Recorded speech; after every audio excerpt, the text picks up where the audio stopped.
Alrighty, there we go. Welcome to the Hip Hop Hustle podcast. I'm with an amazing artist, the one and only Rasheed Campbell. Super excited having you come through, man.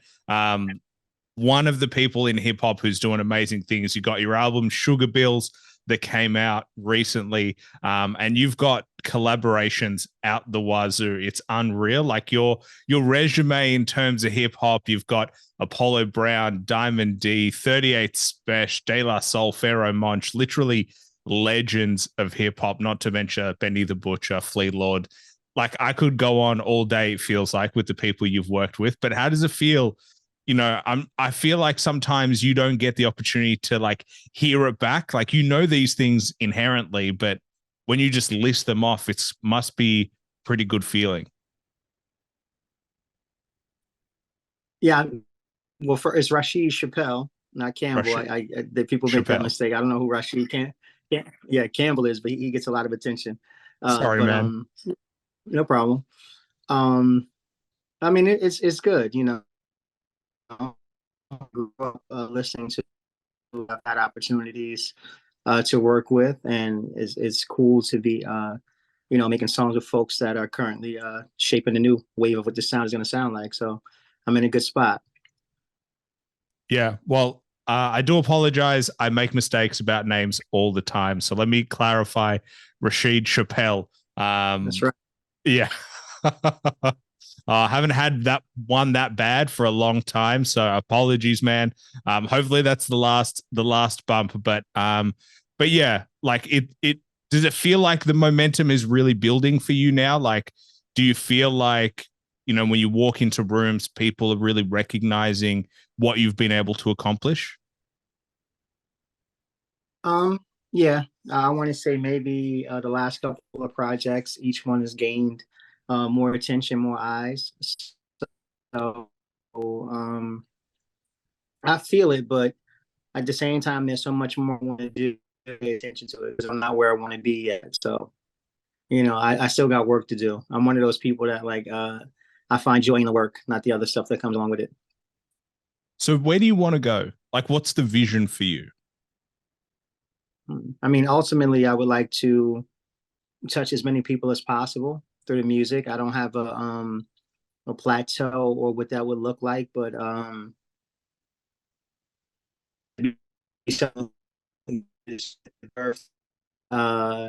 going on tour, so to reach a milestone like 50 and still be putting out music, that would be fantastic on such a grand scale. Or helping younger artists come along and find their voice and find their path, that would be something I would be interested in. But for right now, I just want to rap with the best. I just want to continue to push myself musically, um, and see what happens. Like I'm fickle, so it's like one day I want to do this, the next day I want to do that. So it just depends on what the mood is. But right now, I'm just so in love with the art and the craft of rhyming. That's like my ultimate motivation right now. I feel like I haven't even scratched the surface on what I could actually be as an artist. So I still want to, you know, pull the layers back on that onion and see, what I can become and evolve to. I think that's a good way to have it. Although I've never heard an artist describe themselves as fickle. You're probably the first one that I've spoken to that says, "Hey, I'm fickle," and like it just depends on what I decide next. When was the last like decision that you made where you were just like, "All right, I'm just switching directions or I'm just doing something new"? Maybe with the rollout of this album, and I really um, Lullaby, the song with myself and 38 Special and Rome as like a single, like as a lead single. But I was like, nah, I know that those names garner a lot of attention, but I want people to hear from me. I want the first voice that they hear from this album to be just me. So we went with 1520. So I make decisions like that based upon just the mood. My PR, my publicist was like, "Are you sure you want to go that way?" And I'm like, "Yeah." And I'm glad I did, because it gave the people an opportunity to see a different side of me, and the numbers dictate that I've made the right choice. Yeah, I was literally listening to 1520 before this, and the music video is so crisp. It's so clean. So yeah, I Thank you. like I look at you and I look at this landscape of hip hop and I feel like you're in your own lane. Like I listened to this album and it's grimy, it's like old school, it's boom bap. Like, is there something where you've made that conscious decision of like, hey, I'm going to stick to that sound versus, what we're hearing in what I would say the mainstream of hip hop, which is deviating strongly away from that sound? Um, I I just gravitate towards what I like. I work with producers who make a certain type of music, and I pick the sounds that I think best suit my tonality, that best suit my ability to tell stories and things like that. So I just toward, like I have music that I'm worked on that will be released shortly that might people might say is more like a more mainstream sound, but I'm not hearing, I'm just listening for what I like. If it happens to go mainstream, if it happens to remain, it just I never really have conceived a predetermined idea of what I want them to sound like. Just I'm a true artist in that way. I kind of just let it happen. Like I don't like to have beats sent to me. I like to be in some work and we cultivate it together. And you make the beat, I'll write the rhyme. We lay it like So I'm from that school. So yeah, I just whatever speaks to me, whatever musically speaks to me to push the pen. That's what I go with. Yeah. I think that's probably a good thing. Like, I think a lot of artists or a lot of artists who are not confident in themselves try to appease a particular sound or a particular type of fan. Like they more are looking at what are the fans consuming more of rather than how can I create my best art. And I think ultimately, as a fan myself of music, what I want to hear is the best version of yourself. Like I don't know what don't know. I don't know what you're capable of. I don't know all the things that you're working on. And so when you surprise me and give me a project that I don't expect, it's like, oh, that is sick. It like hits you in a different way. Yeah, I mean, I agree. I've never, but just my whole life, I've never been someone to follow trends. That's never been my thing. I've told the story many times. Like if I had the opportunity to get, five pair of inexpensive sneakers or one pair of Jordans, I would go with the one pair of Jordans because I would go with the quality over the quantity. And there's a lot of people that are putting out quantity of music, but the quality suffers. They're just algorithm chasing this sound as opposed to, like you said, making the best art that you can. And I'm from an era where, we consumed music and we let the music breathe. So it wasn't our favorite artist putting out music every 3 months or in some cases 6, 7, 8, 10 times a year. Is about coming together and putting the best possible product out and then serving it to the people. And because that product was so good, a lot of the people that I grew up listening to, they're touring the world still doing these records because it left such an impact on the world. So, and then there's other artists who put out a ton of music that they don't have the same type of stay in our culture. Yeah. Well, how do you feel about that? Like I mean, finding the balance between the two, because obviously you can't release one project every 5 years. You become forgotten over time around, especially like people are just like, that was good, but you haven't done anything for 5 years. And you kind of need to be in the attention stream at the moment. But then you have the polar opposite where it's like, if you drop 6 albums in 12 months, it's almost too much music for any fan to really consume. Like, how do you find that balance between doing enough in this new era of music, but also retaining quality? That's been the struggle, but I'm also a sneaker. I know that Jordan has a release every Saturday, pretty much, right? But he knows when to drop the sneakers that the people are most hyped for. there's certain sneakers, there's certain models that people get really hyped and they stand online for, and he knows when to drop those. So it's about what you feel. Sometimes I'll create something, I'm like, this has to go now because I'm just feeling the energy behind it. But other projects, I'll sit and be like, you know what, I want to really let this breathe. I want to do the proper rollout. I'm probably once a year, twice a year. Because I really take time. If people listen to music, that I take a lot of time in my craft. So, for me, I just been putting out a project every year since 2018, and just trying to get the people familiar um, to that, because there was a gap between the first and second album of 7 years, and just kind of bring them back into the fold. I don't know. We kind of, my partner and I, we just kind of, we look at the landscape and we determine, like, okay, is this a good time to inject something into the culture? We really look at it like that. So it's not, again, I'm an artist, so it's not like this preconceived idea. I mean, we have a calendar every year where ultimately we would like to, fill in certain slots with a single, a video, this, that, and the other thing. But as far as like a full length project, you got to feel it. I don't force anything. Yeah. Hey, is it just me or is the internet a little bit choppy? You coming in, I mean, you sound a little delayed, but other than that, no, you're good. All right. Can you do me a favor? Can you turn off and on your camera? It's just a little bit laggy. It might just reset it.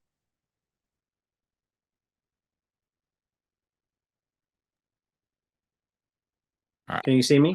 Yeah, I got you. Sweet. Yeah, you mentioned that there was a 7-year delay between your albums. I actually wanted to ask you about that.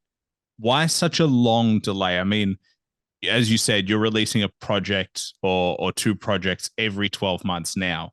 But why was there such a long delay during that period of time? Because I didn't have autonomy over my career. I was working with a producer by the name of Kenny Doe. He's a world-renowned producer, Grammy-nominated producer, and he had a different vision for my career. And the success of the first album allowed us to go on to tour twice. So we were pretty much on tour from 2012 to like 2014. And then there was some personal issues that happened in my dad. He just became a dad for the first time with triplets. So there's a lot of things going on, as well as some things on my side as well. And so, we were always creating music. Like I tell people, like in that time frame, we easily did over 100 songs, easily. And we had an album put together, a second album called Brick and Mortar. But for whatever reason, he wasn't quite pleased with how it sounded, or that it wasn't fully rounded out yet. So we just kept going back into the studio, and it just came to a point where it was like, okay, after we do this first Brick album, I know that's kind of time for me to kind of take everything into my own hands and be in control of my own career. What did you think was his issue with the sound? Because it sounds like you were ready for it to come out. But what do you think like was really the holding it back? I mean, I honestly, I couldn't answer that question. If I knew the album would have came out, I have no idea. But I know he's an expert. I mean, he's a literal master at the craft of production. So maybe he just felt it wasn't ready, or maybe time just kind of got away from him, or whatever the case may be. But I just kept in that time frame trying to keep my name relevant by doing certain features, like with Apollo Brown and different things like that, to kind of keep, like you said, because if you go too long, your name will kind of lose its weight and its value. So I just tried to align myself with projects that made sense, features that made sense to keep me in the public eye. Yeah. I don't know. It's strange to me. Like it's such a good work ethic to keep making music only to not see your projects really see the light of day. Like, do you have plans to release them at some point? I feel like you would just be knowing in the back of your mind you've got all these songs, all these completed songs, and they're just sitting there gathering dust essentially. I mean, no, I mean, I don't think about it now. Like I'm in a different place now. Like I said, I have control over what's released, when it's released, how it's released. So, I don't really harken back on things that were made. Just the training for me to be in this position where I am now. And during that, I learned, I perfected my craft. And, you heard that on every project since then. You've heard the um, sound from there. So, yeah, I don't, maybe one day, who knows, maybe one day, I'll release an unreleased and the people can hear those records. But no, I don't really think about yesterday. I think more towards tomorrow. Yeah. I mean, I've wondered this about a lot of artists, like how many tracks are on the cutting room floor and how many, and this is probably the more interesting question. I wonder how many of those songs that didn't make albums or didn't make releases are actually hits. It was just the artist's own critical nature of like just saying, I don't feel ready for it to come out. Like I genuinely wonder about a lot of artists and how many songs we just don't even know exists, but could have been hits and they never see. I mean, the Mob Deep story about Shook One's Part Two and Havoc not liking that beat. And it was Prodigy who was like, no, that beat is fire. And Yeah. I'm just like, imagine though, if he just didn't release it, hip hop would be so different. That beat is iconic and it was almost minutes away from just not ever being used and never seeing the light of day. I mean, OC told me personally how he didn't like the Time's Up beat. And it was the last record that they did. Or Ludacris told him record that he did for that album. So I mean, there's a ton of stories like that. I mean, but for myself, like if I had to say one of my superpowers since really like taking full control is that I'm a pretty good A&R for myself. Like I'm a pretty good judge of what sits and what kind of is let go. I think like off of my project with Vic last year, only two records that we didn't make the project. Off the project, this album that just dropped with Sugar Bill is produced by the Archetype. I believe there's only one record. There's only one record that we did that didn't make the project. So it's about knowing. I definitely learned a lot from Kenny about how to put a record together. So I take that and then I take my own intuition of what I have and my own ear, and yeah, for the most part, I try to craft records that work in conjunction with the next record. Solo albums have been with one producer so that we can create that cohesion and that way give you a full story through the music. So I don't waste too much as it pertains to like hitting the cutting room floor. I mean, I could definitely release a volume of unreleased material, but it is not a whole lot. Well, I think we're all glad that there is, you know, I don't know, glad. Maybe we're relieved that there is not as much music just waiting around that we haven't heard. I mean, your fans and myself included, obviously, are like, oh, when's the next project going to come out? But I think that's a good success rate to at least know that when you come in being purposeful, that when you're constructing an album, you know that you're not going to leave a lot unfinished, that you're going to actually do it properly. You're going to come with a plan. And I feel like, that point you made about having one producer on the album is so underrated these days. Like it feels like a lot of albums are just a mesh of singles that are just haphazardly just put together. And the art of constructing a story, like you said, and constructing an album has almost been forgotten. I'm a fan of it. Like hip hop isn't my first love as far as musical genres. It's not. my first one. My first love is R&B music. So I would listen to these artists that my mom would play, and I would listen to the range of. They're talking about one subject most of the time, which is love. That they got 13 different ways to talk about it at 13 different tempos. And it's these variations of what love is. It's the new love, the love that's lost, the love that's longed for, the love that hurt. It's all these different ways of talking about it. And they really constructed these albums, they constructed these themes, taking that approach to when I got into hip hop. It was like, how do I tell a story? You know, and I'll pull you behind the curtain for myself. What I'll do is, before I even have a title, I'll try to figure out what I didn't say last time. What didn't I say on my last project? And let's start there. All right. What didn't I say? Where am I? I have that, like, I'm a person, I need to live life before I can go into a studio and write. And it's like, I'll do some living, and it's like, okay, what didn't I say? And I'll literally look for like maybe 7 or 8 words, just words that I haven't used before. And then from there, I'll start constructing the idea of what a project is going to be. And then we'll get maybe 3 or 4 songs in. I'll take a step back and I'll look at what I have in regards to what's missing, where it could go. And then I'll start forming a title. Once the title is formed, then I just flesh out the rest.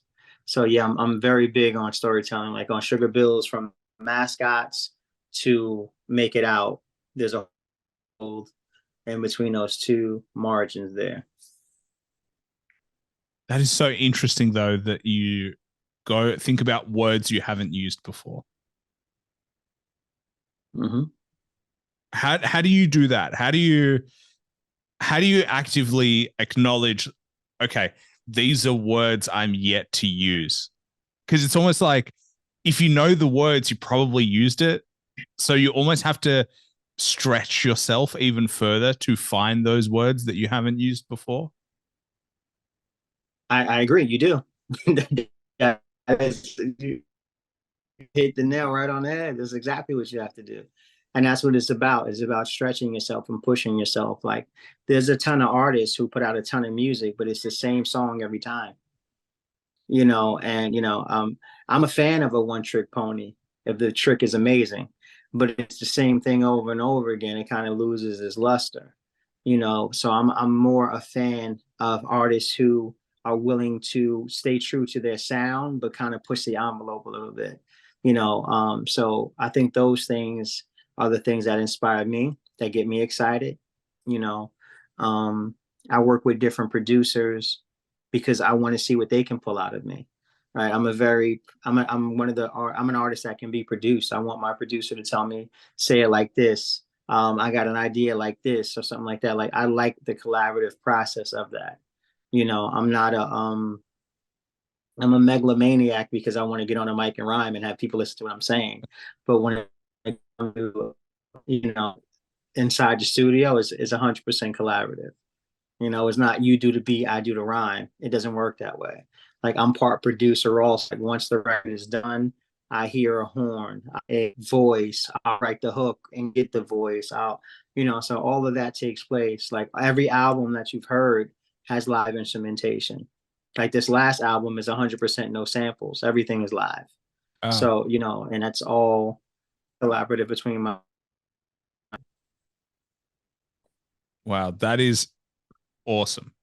Let me say, before I get onto Mhm. the live music, if you don't use the word megalomaniac in one of your songs, you definitely have to, because that is such a good word. um, but Okay. but but yeah, like, it's interesting, like, hearing you describe yourself as like these opposites, because you use a word like megalomaniac, and it's egotistical, it's selfish, it's thinking about yourself. But then you use collaborative, and what it's saying to me is, like, you have those instinctive both parts of your personality, and knowing when to use one and when to use another is kind of the art of creating your music, because as you said, you can't do it alone. No, I mean, it's the it's the yin and the yang, right? It's about finding that balance. And if you listen to my music, it's always juxtapositions between, finding some beauty in the hideous. Like, I mean, I think I've made my career out of taking these things that are horrible, but making it sound poetic. I take these images that, are snapshots of people's worst days, put it in such a way where, the fan is like, "Ooh, that was an ill line." And at the same time, maybe in some reflective moment, they're like, "Damn, like if that really happened, that's crazy." Juxtaposition of these, just putting words together, finding the words that you can put together to evoke an emotion. I think that's crazy. I could take, 5 words, and put them together in a way. The science on the street, we collide, we compete, either starve where you feast, shoot a line or the sheep. And I just painted a full picture for you. Right. Just a full, and so I think that ability is something with, and I take it very serious. So when it the process of making the music, I know that I have to have someone who can provide the canvas for my paint because I can't do it myself. So and I trust these people. These people who are my producers, I think they're experts in their field. Just like they're trusting me to paint on their canvas, I'm trusting that they're going to give me the best canvas that they got. So I'm definitely like, sound the best. I know you want your beat to sound the best. How do we meet in the middle to make that happen? Yeah, it's such an interesting metaphor that you use, that you're a painter and it's on their canvas. Like, I think it's so good. Like, it really makes sense that it is their canvas and you're just painting on it and you're adding to what they've already given you. Yeah. I mean, because the music, I mean, sonically, a lot of it is by itself. You can just let the sonics play. But those sonics, I then hear words. Like the sonics dictate the words to me. I never know what I'm going to write. I never have an idea going in, I'm going to do a song about this. It's all the sonics always create the optics, and it always does that for me. I listen to the eyes and the words will come to me. And it's like my session is spent looking for the words, just trying to capture the words popping into my head. And then just trying to take them like a game of Scrabble and put them together where it makes the most sense. And there you have the song. So do you write pen to pad or do you punch in? Like what's your style? Because you're obviously trying to get the combination of these words and you're trying to come in and you're like, obviously you're trying to mix and match. Like you're trying to go, hey, these words flow here with these sentences and they're trying to, but what's your process with regards to recording and getting the imagery and getting the sentences and getting the flow of the song together? I'm pin like I'm old school. Like and I keep every rhyme that I write. Like I have I guess it would be considered like storage units, like little uh, uh like I guess I have a couple of those, full of like every rhyme I've ever written. Like I keep everything. But I'm definitely pen to paper. And I remember, you watch your evolution. And I remember when I was younger, write rhymes, because I can go back and track them and I'll see where I would scratch out a line and then I would write something else. But it's so few and far between that happens now, because it's a constant revision in my head as I'm writing before I even get to the next line. It's a constant revision. And as I'm in the studio, I'm reciting it as I write it, reciting it as I write it, reciting it as I write it, reciting it as I write it, and then go record, then come out, listen, okay, that first verse went there. I got to go here in the second verse, write it, write it. Sometimes it'll all come to me at once, but for the most part, I'll record a verse, listen, okay, I got to go here. Or where can I go? Where should I go? And then I'll take it from.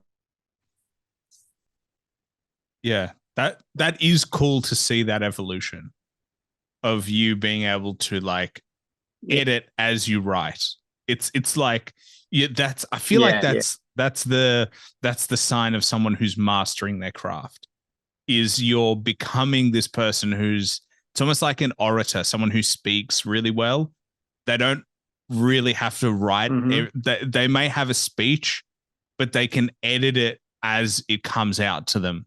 It flows naturally. They find this cadence. I've always found that really interesting. And being able to do that when you're writing as well is essentially the same skill of being able to find the correct words that fit in the right way. I think it's such a powerful skill. I, I forget. That's the great Lord Finesse, one of my mentors. He told me that hip hop is, you know, you're either talking for people or you're talking to a people. But if you're doing it right, you're doing both at the same time. So I'm always trying to find that mix where I'm talking for and to, but at the same time, so that they both can feel like they're being informed about something and people feel like their voices is being heard. So I'm always trying to find that in the music. Yeah. Damn. It is. I feel like most people don't even think about it that way.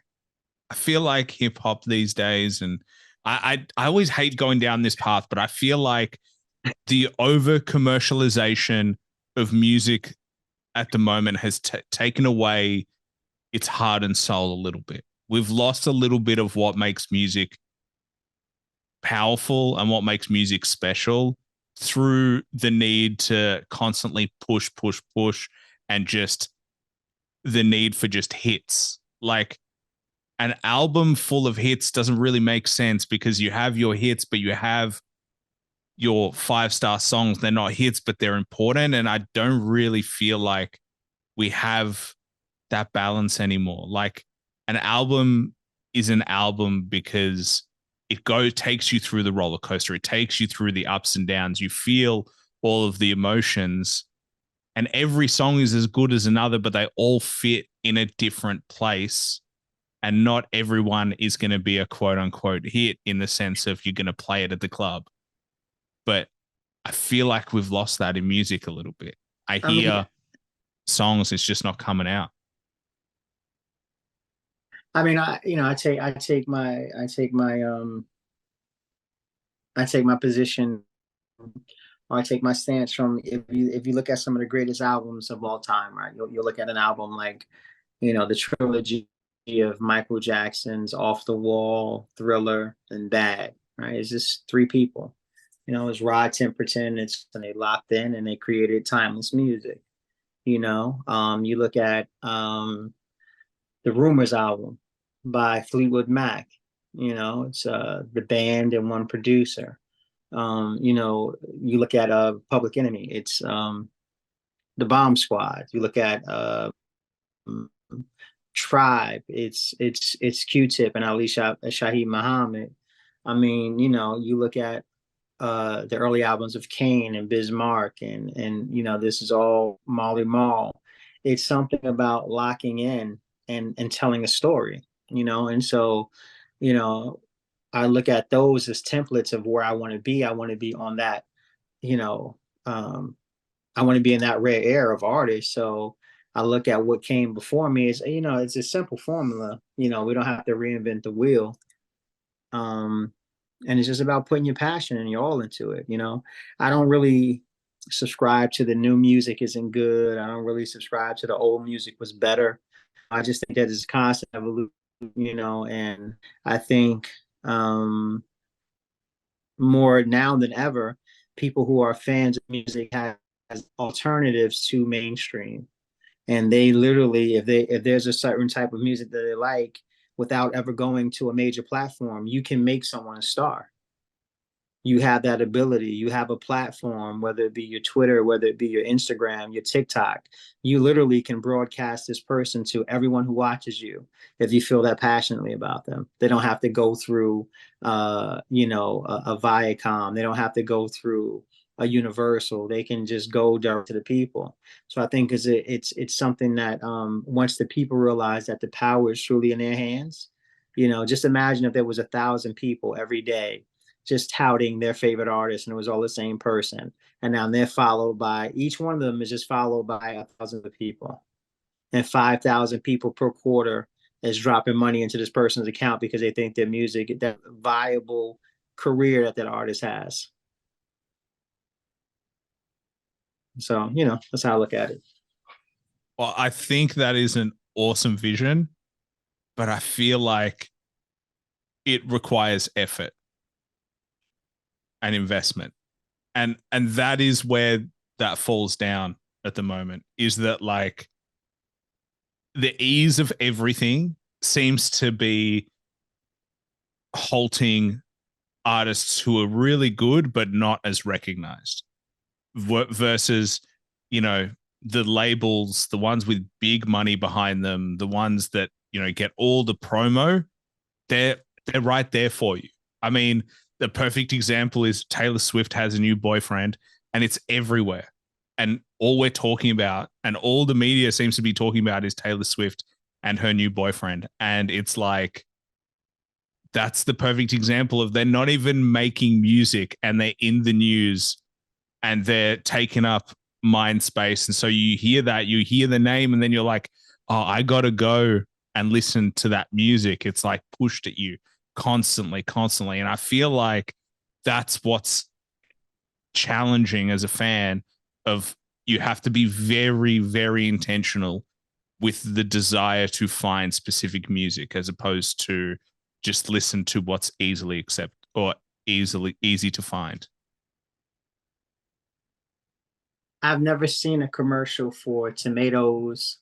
I've never seen a commercial for cucumbers. I've never seen a commercial for grapes. But when you go into the grocery store, I don't know how it is in Australia, but you know where to find it. If that's what you're looking for, you know where to find it. We know all the bad stuff is in the center aisles. All the stuff that's good for you is on the outer aisles, right? They don't make it as attractive.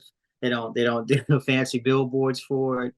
They don't do, the advertisements, but if it's good for you, you know where to get it. So I'm of that school. Like I'm going to do, I spend a lot of money on marketing and promo, and hopefully it does cross over to a grander or larger scale. But the people that want to come find it, they know where to come get it, and if I'm not making $10 million a year, $100 million a year doing music, if I make 750,000, a million, I'm okay with that, because there's no compromise on the art. There's no compromise on, my integrity. I'm 100% okay with that. And me, the way my ego was in relation to these other artists who have, these quote unquote hits, if we're talking strictly skill, like I feel comfortable walking in a room with anyone if we're talking about skill, so that doesn't really, it doesn't really phase me in that way, because I truly do it for the love. Now, when that love, when that passion translates into profit, now you've that thing that people talk about where it's never work, so in that regard, I haven't worked in 10 years, 11 years, because I found the that gives profit. So I'm good. Yeah. You know, man, I like your energy. I like the calm and centered like outlook that you have. Has it been something you've Thank you. been working on?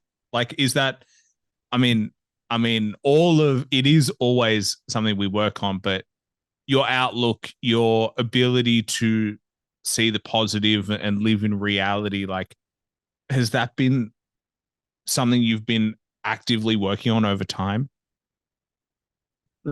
Listen, I grew up in chaos. My it's well documented in my music, my parents' drug abuse and my mom's incarceration and all of that. So I grew up in chaos, and meeting chaos with chaos, there's no resolution there. So you have to be the one to break the cycle. You have to be the one to find the calm. But what I have learned is, I read something a while ago about, you have the bovine family, which is the bulls, and you have the cows. And when a storm is coming, the cows run away from the storm. And what actually ends up happening is it increases their, like, anxiety, and they just get more riled up because they're running the opposite direction of the storms, and the storm is following them. Whereas the bulls, they run towards the storm. They meet it head on. They just want to get right through it, right? And actually, because they're running in the direction, it gets past them faster, and they learn to deal with those storms. And so my thing is, nothing is guaranteed. Nothing is to be taken for granted. So, you know, the best song in the world, or I have a song that nobody listens to, I stay here, right? Because neither one of those things define, those are just things I can do. That doesn't define who I am. So I always try to stay here, regardless of the accolades people or critique is here, whatever the case may be. That doesn't change why I did it. That doesn't change why I'm going to go do it. It doesn't dictate that. That's not, my purpose and my passion was sent from someplace else. So other people critiquing it or praising it, it doesn't validate or invalidate, what it is that's given to me. So that's just me. That is such a healthy outlook.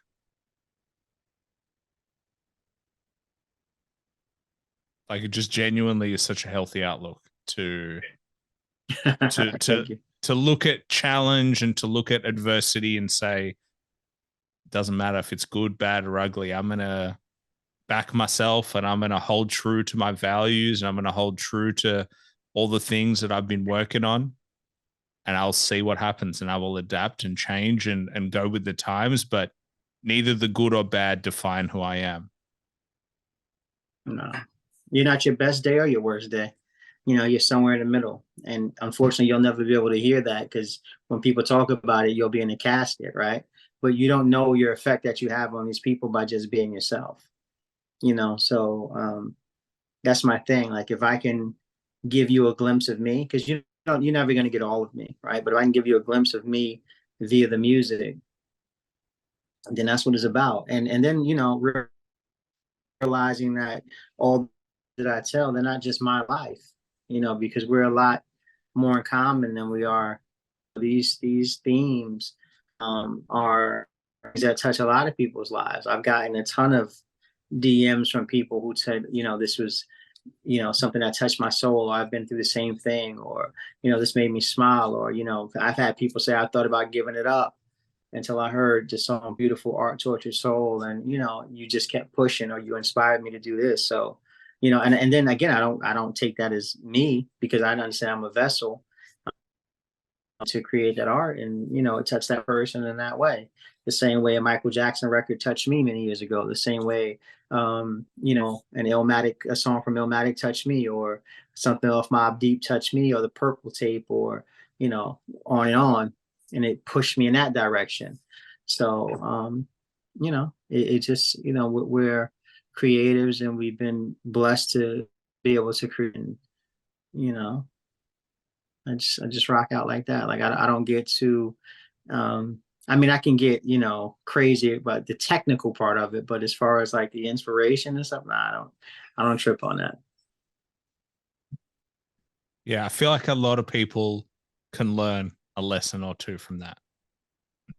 I mean, I think everyone struggles with it. I'm sure you struggle with it as well. That's the weird thing about it, is like, you know, even the journey of becoming centered and self-aware is a difficult journey. It's also like, I started writing this year. I write every single day.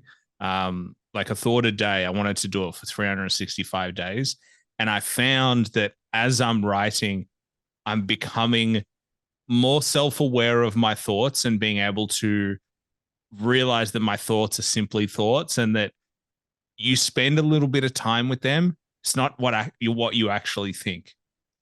And that all these ideas and perceptions that we have of ourselves are not actually true. And I've seen a dramatic change in just like my genuine contentedness and happiness through writing, and just through being able to go through that journey. And I think that's all part of it. And I feel like you as an artist, and artists in general, through writing, you discover more of yourself as you go. Absolutely. I mean, and it's always the delineation between what I think and what I feel, right? Because everything that I think doesn't deserve a feeling, and everything that I feel doesn't deserve a voice. So it's it's always this this filtering process of what's absolutely necessary. What's necessary in the moment. Feelings are definitely valid, but thoughts sometimes take precedent, and sometimes feelings takes precedent over thoughts. Sometimes silence takes precedent over talking. Sometimes talking takes precedence over silence. So it's always about trying to find when, what, how.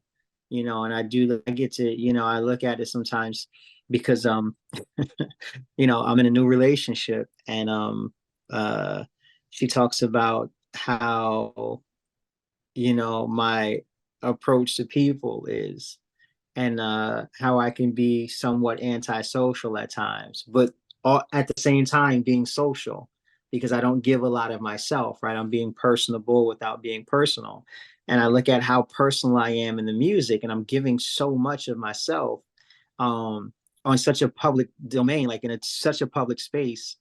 And, it doesn't matter it doesn't matter what the people who hear it say. Is cathartic for me, but I'm in this space where, she's like, you're able to public way, but then like on one-on-one situations, you're a bit more reserved. Like, it's just it's just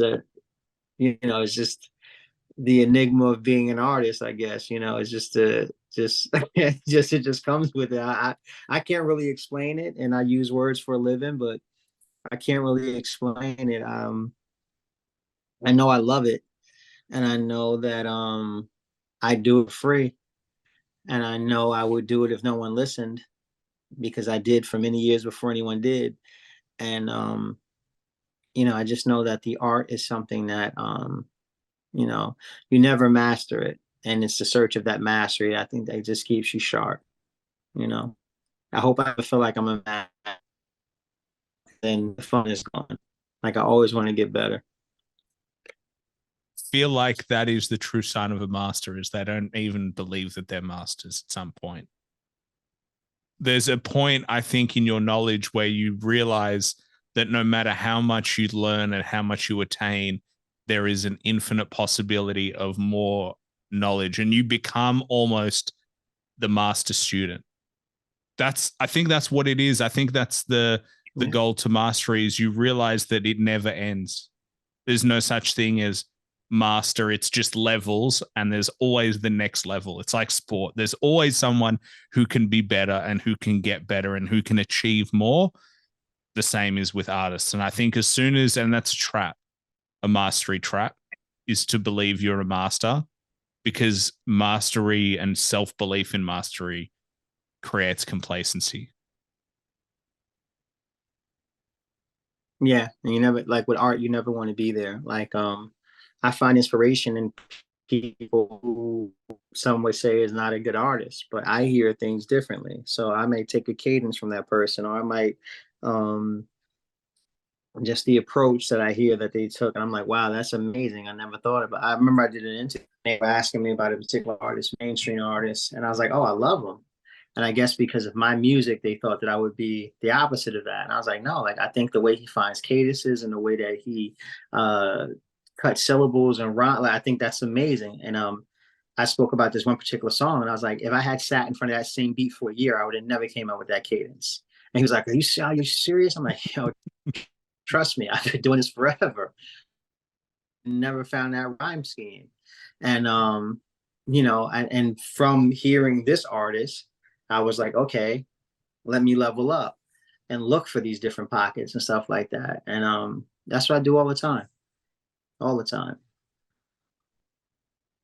I want to go back to your your new partner's assessment of you for just a moment. Okay. Do you agree? Do you agree that with her assessment of you, do you agree that you can be a little bit, you share less in smaller group situations? Oh yeah, she's spot on. Yeah, she's, yeah, 100%. She is 100% correct. She's 100% correct. Why do you 100% think correct. Why do you think that is? Like, it's weird. I find personally with myself, unless someone calls it out, I sometimes don't even, I'm aware of it, but I don't even think about it. I just do it. So she obviously said it, but have you thought about why that might be the case? Of course, yes, absolutely. I've thought about why it may be the case. You know, there, there's there's a lot to unpack there. There was a lot of experienced very childhood um, that it's kind of found it time to be observant. You know, less, watch more, then take it from there. And always where I had to assess to see who people were, what they were about, what were their intentions. And, the higher up you go on this totem pole of fame, you really have to be cautious of that, right? I was, um, you know, we don't live in a society where people just say, hey, like, I want you to do this podcast because I think it's going to help me get views and I'm going to sell ad space. And that we don't do that. Right. We come and we say, hey, I'm a fan of your music or whatever the case may be. And there may be some truth to that, but the real motive is place. Even female relationships, we don't walk up to, hey, listen, I would like to have sex with you. Like I'm not looking for anything else. That's all I want to do. We don't do that. So there's a level of honesty that is lost there. So, there's the industry that we're in, everybody wants something. I want things, right? So I'm not going to exclude myself from that group. Like I want things, right? But I try to be as self-contained as possible where if I want something, me wanting it and you doing it with me, it's of a value to you also. But there's a lot of people who just feel entitled because they can, I think with the invent of these social media outlets, man, I get the shit that comes in my inbox and my DMs. I'm just like, like how do you think that you just skip levels? Right? How do you think you just get to that point? Like how do you think you like I can never imagine um just starting rapping and asking Nas for a verse. I could imagine it. I might ask to sit down with him and can he show me some things but like yo, let's get on a song. No, like but you know, I just feel like we're a bit more accessible, and because they has access, they try to they use that, and then when you're like kind of push, it's like they look at it almost like you're crazy, but it's like we're actually not doing the same thing.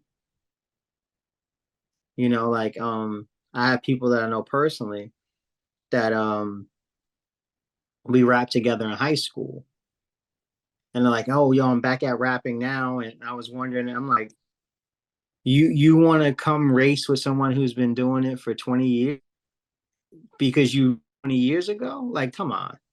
Like that's not fair to me. Like, you know what I mean? Like that's that, like now I gotta like that's not fair to me. I wouldn't, like I'm a fan of boxing, love boxing. I box, I spar, I hit the heavy bag, I shadow box.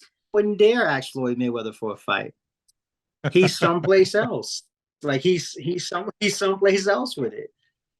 So it's like, it's just this weird space that we're in, and I just kind of just I observe. I agree with you.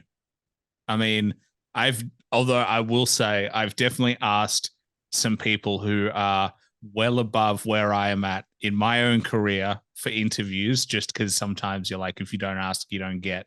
But at the same time, I also get the others, which is like, hey, I'm releasing my first songs. Can I come on the podcast and can I talk about it? And it's like, again, like being self-aware enough to know the type of people I tend to talk to tend to have longer standing careers, tend to have music that they can back in. Because at the end of the day, like, and I want my fans to also be interested in the people I talk to. That's ultimately what I hopefully do from this is that, the conversations I have are somewhat interesting and they're with interesting people. And I wouldn't do this if I wasn't interested in the people I was talking to. But yeah, I think a little bit of self-awareness goes a long way in knowing when to shoot your shot rather than just shooting your shot from full court every time. It just makes no sense. Like, you can set the play before you do it. Yeah. I'm a fan of, I want them to come to me too. Like I want to be the person in the room that you have to come talk to. Like that's my goal. And I understand like that requires work, and I'm not afraid of work. People are afraid of the work. I love the work. Let's do the work. Like I would never in a, like I love the work. Like I love the work. Like the going to the studio and trying to bust my brain to come. I love it. I absolutely love it. So they're like, okay, well, you got to do that again. Perfect. I'm up for it. You got to do it again. I'm up for it. I'm up for it. I'm up for the art. I'm all for it. I'm all for it. So I'm of that school. Like, I don't have to say I'm the best, right? I just got to put out the best work. Like that. I mean, I truly feel that way. There's a lot of people telling you that they're the best. There's a lot of people telling you that this, show it. Show, you don't got to say it. Like I said, you've never seen a commercial for an Air Force One. They don't have them. Longest standing Nike sneaker out though. They don't make commercial. You know where to find them. You know what's the best. You've never seen a commercial for a tomato. You know where to go get them. Right? So I mean, it's just I'm of that school. Well, I mean, you must have read my mind, because Air Force Ones are literally my favorite shoe of all time. Like, I love the feeling. I love, they're so comfortable. Like, as a sneaker to actually wear, like, Air Force Ones, they're just so clean, crisp. Like, white on white, I'm here for it every day. There's just something so simple and so clean about it that I'm just like, you just can't get a better shoe.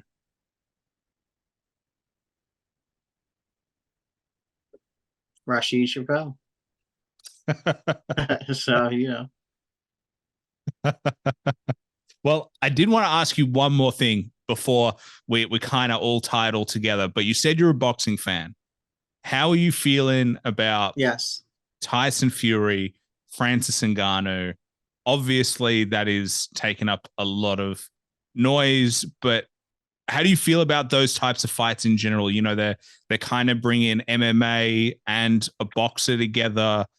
Like, what's your overall take on these types of fights and that fight in particular? Well, I don't. I'm a huge fan of the cross marketing that they're doing. Bringing, I think MMA right now is bigger than boxing, which has always been like a niche sports. Not always, but definitely in the last 40 years, has got more and more of a smaller with the explosion of MMA, because there's a lot of technique that are required with like the best boxers. Um, these two particular, I think, if it was a dedicated, would be a very intriguing fight. But that's not his discipline. His discipline is a mixed martial artist. So, when you're doing a game, a fight of striking, because that's what you're not allowed to kick or anything like that. I think the advantage is overwhelming for a boxer, right? Because this is all they do. This is 365 days of their training, as opposed to one third of that. If you are proficient in multiple disciplines, right? If there's three disciplines that you're proficient, the time of training is cut into a third. Whereas this person, this is all they do. And Tyson Fury, who was able to take the punches of some of the best heavyweights in the world and one of the hardest punches in Deontay Wilder. I don't know that there's anything Francis will be able to do that he hasn't seen. So I just think that he's at a disadvantage there.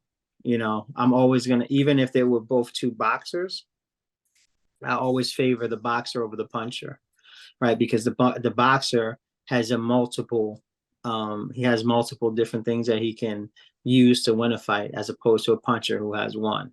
So I'll always lean that way. But if you have someone who doesn't have the or technical skill that a boxer has, like there's nothing that McGregor could have done against Floyd Mayweather win that fight, but kick him, and it wouldn't have mattered if he was 20 pounds heavier. That like it's just boxing is such a unique sport that if the talent and the skill is five grades higher, it doesn't matter the size. You can offset all of that. You can offset all of that because a guy could literally outweigh you by 50 pounds, but if he doesn't know how to throw a punch, it doesn't matter. Doesn't matter because he's not throwing it properly, so it won't feel the same as a person who could be 10 pounds lighter than you, but if he knows how to throw a punch, he'll put you to sleep. So you know that's how I feel about that fight.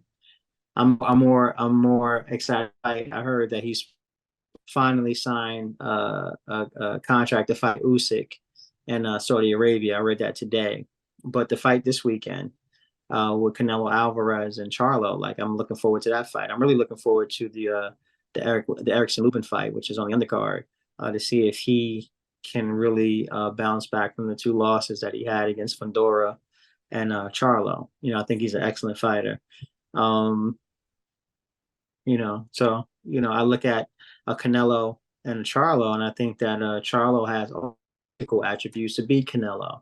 But what's between Canelo's ears, I think, might be too much for his physicality. So, I mean, that's why I love boxing. You got to fight to see. Yeah. Yeah. I mean, I saw the contract today as well with Tyson Fury, and I can't pronounce his name, so I'm not going to even try. It's But Usyk. Usyk. Yeah. Yeah, I know they've been talking about it for a while, but yeah, I agree with you with the Ngannou and Fury fight of just, if it was in MMA, Francis would have the Francis would win without even a questions asked. So it's like, you're asking someone to step into a sport that has similarities but is restricted in the rules. And Tyson Fury is probably the biggest guy we've seen be able to move like that. Like he moves so smoothly. I don't even know how he does it. He just is such a technician. And yeah, I don't know how he got up off the canvas against Deontay. It seemed like just something just got him to get up, but he showed that he can take those punches. But yeah, I think that fight will just be interesting to see how good can Francis get. But I think ultimately we'll see the difference between a professional boxer and an MMA fighter stepping into boxing. It's just totally different. Like there's people I know can fight, but if you put them in a boxing ring, like they would get destroyed. It's just like, yeah, sure, you know how to fight, but like there's rules here, and you abide by these rules. This guy is, he's Mensa level when it comes to the art of boxing. That's why they call it the sweet science, right? It is a science. It is, it is something special. Like not everybody can do it, and not especially not at that level. So for Tyson Fury to reach the height of that, and then to fight someone who's great at MMA, but it's just two different disciplines. It's just completely different. Yeah. But hey, it's bringing attention to the sport. And I don't know. The weird thing for me has always been like the different organizations and the different belts and unification belts. And I don't know, as a fan, like it's difficult to follow a lot of boxing. Like I'm probably entry level fan. Like I know a couple of names and I've watched a few fights, but like I think MMA is a product, and UFC in particular, they just packaged it so perfectly. Like you said, you know where to find it. It's the same place. They've got the card. You follow like the people. Like it's just so easy to follow. And then boxing has those challenges where it's not just like one organization, it's multiple organizations trying to put these fights together and contracts and deal with these things. It's a product of America also. Like America is it's the grandson, of the great grandson of the Romans, right? So they like the gladiator, they like the blood, and then it's the Venn diagram of, you have one of the biggest podcasters in the world as the broadcaster, Joe Rogan, just cable television, pay per view. You got people from all over the world competing in MMA. So you have, demographics of, you know, I don't think I mean, you could probably break boxing down into maybe three, four races of people. You got black, you got Latin, and it would throw that in with Mexican.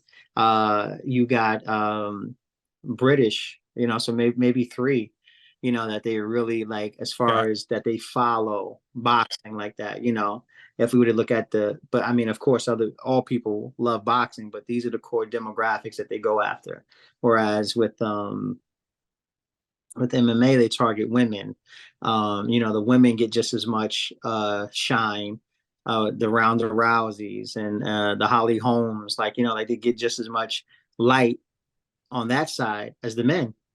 So it's just a whole different, campaign of marketing and promo that they do on that side. Whereas boxing, like you said, you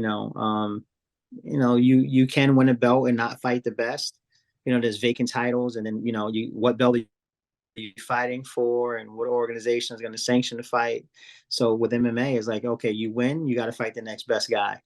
Doesn't matter. Like he's the next one in line. That's who you got to fight. There's no, in boxing, you can kind of, oh, my promoter is not doing business with this promoter. So it's a lot of things that go on that doesn't allow for, you know, the the fights that we see in MMA. Yeah. And that ultimately hurts them long term. Yeah. Like, because everyone wants to see the best people fight the best people. That's all anyone cares about. Like, I want to see the best contender fight the champ. And I want the Yeah. champ to earn his belt again or her belt again.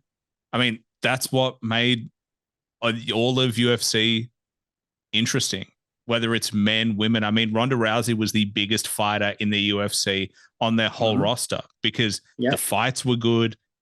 They had a good contender, good quality, good promo. It was like easy to follow, but it was entertaining as hell. And they're all Yeah. amazing athletes. That's at the end of the day, they lost no quality. And also, like George Foreman said a long time ago, like good boxing is like good jazz. Like the better it is, the harder it is to understand. So like there's some things that you might see a guy, like I'm a fan of the technician. I'm not really a fan of the brawler. So like if I were to mention someone like a Guillermo Rigondeaux or someone like a Floyd Mayweather, where you say, oh, this guy is running. No, he's not. He's actually not. He's not a lot. Like it's hit and not be hit. And the fact that he can hit someone four times as many times as that person hit him is amazing. And this guy before is knocking everyone out. This guy before is able to do things that he's unable to do with this guy. So I like that chess match aspect of it. Of like, how was he able to do all this before he gets here? But when he gets here, he can't do anything.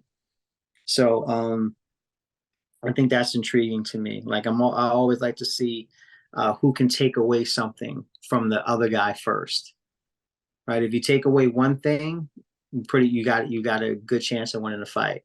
If you take away two things, you're definitely going to win a fight.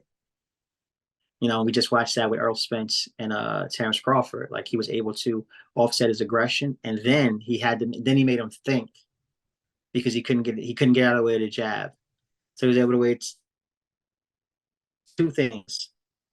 It looked like so. We can go chapters about boxing. Like I love boxing. Like it is my absolute thing. Because it's a sport of will. When you get to the highest levels, it's two people that are probably evenly matched, and it's who wants it more. And where are you going to go to find what you need to win this match? I think that is amazing because there's no timeouts, there's no subs in. It's just you and another guy that wants it, and you're going to see who wants it more. Yeah. And it's who can deliver on the day, who can play the best game on the day. Like there's that Yeah. is the other part of like, and we've seen it in fights before where the fighter walks out and you're like, they look scared. They look worried, Yeah. like they've been talking big, and you, for whatever reason, their headspace is not there today. And you can see it before the fight happens, and you're like, this is troublesome. Like you can just see it on their face. You can see it when they look at each other. And the other fighter can see that too. And you can feel the Yeah. confidence in the other fighter build before they've even started. And it's just sometimes you just don't feel good on the day, and it's how do you prepare to be the best on the day? And this is what, I know professional boxers, and one of them, we talk, and in fact, I shout him out. Salute to my man Ian Green. He has a fight coming up in November. He talked about one of the fights that he lost, and he said he remembers it. He remembers being prepared. He remembers being ready. He remembers going to the ring and just feeling like, wow, like this is a big moment. And he was thinking more about the moment than everything that he instinctively knows. He's a better fighter than the guy that he lost to, but he knows that in that moment he wasn't in the fight, and he allowed the moment to get bigger than him. And I think that's one of the things that we lose sight of, because I just look at the boxing. I'm not really concerned about what goes on outside of the ring, but like a few other. So to have 49 fights against professional fighters, and this is their Super Bowl, and to never have a bad or not have a night bad enough that you lose, that's incredible to me. That's, every fighter that's come, this is their Super Bowl. This is their NCAA double championship. This is their NBA finals. This is their Wimbledon. And to just always find a way, I think that is incredible. Because you can fight 49 cab drivers. One of them may catch you in your night, right? Because you believe you're too full of your own hype. And for that to never have happened, and then when we see him face adversity in a fight like a Sugar Shane or the first Castillo fight, or even the early rounds of the Maidana fight, and for him to have enough wherewithal, enough ring IQ, and then the ability to do, I think that's amazing. Like, I think that's absolutely amazing. Well, I think leaving on that amazing note is the right move. But I only have one more question for you, man, because I feel like this could turn into a boxing podcast, and you might be the host, and I just sit back and I learn and listen to you telling me all these things and teaching me about these things. Because, yeah, it's evident that, I think a lot of people say they're boxing fans, and it's evident very clearly that you are a genuine fan. So there can be no questions asked. But I do have one more to ask you. I'll ask you a couple of tough ones, but it's the only question that I plan on the show. If you had to recommend one album that everybody should listen to at least once to get an appreciation of, can be any genre of music, cannot be your own music, what would it be?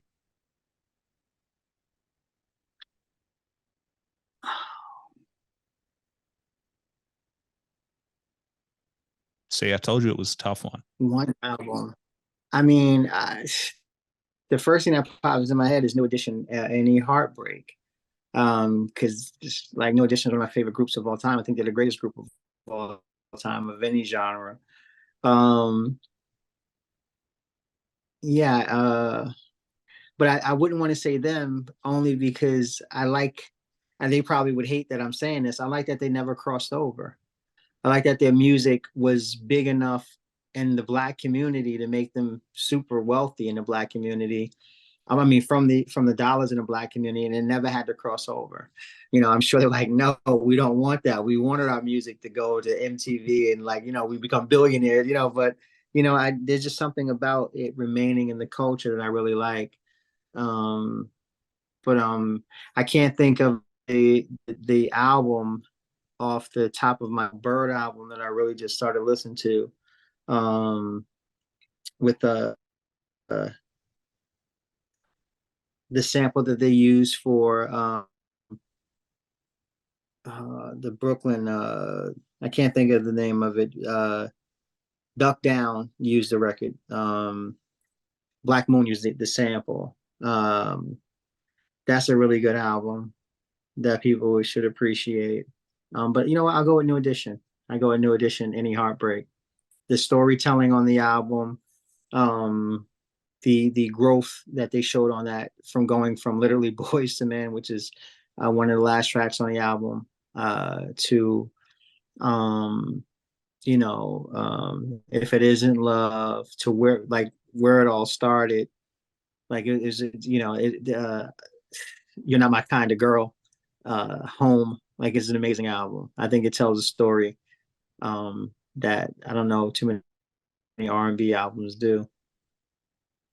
Well, speaking of storytelling, that's a great album, but also you've got Sugar Bills that came out. So for anyone who hasn't checked it out, please make sure you check out that project, man. It's been an absolute pleasure to have you on the show.